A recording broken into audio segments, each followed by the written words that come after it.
நடவாதி கிணறுன்னு ஒரு கிணறு இருக்கு, பார்த்திருக்கலான்னு தெரியல. எங்க ஊர்ல இல்ல, எங்க ஊர்ல நான் பாட்டுக்கு மதுரை நாகமலை புதுக்கோட்டைன்னு தான் சொல்லல, இங்கதான் நடவாதி கிணறு. இதை நான் எப்ப படிச்சிருக்கேன் தெரியுமா? என்னுடைய 15வது வயசுல படிச்சிருக்கேன். மயிலை சீனி வெங்கடசாமி என்ற ஒரு மாமேதை மயிலாப்பூர்ல வாழ்ந்தார். அவர் இந்த கிணறு பற்றி எழுதியிருக்காரு. பல முறை வர்றப்பெல்லாம் பார்க்கணும்னு நினைப்பேன். பூமிக்கு அடியில 27 படிகள்,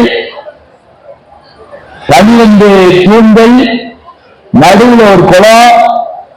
அதுல போய் நம்முடைய வரதராஜ பெருமாள் சித்ரா பௌர்ணமி அன்றைக்கு அங்க போய் ஒரு நாள் தங்கி இருந்து வருவாரா.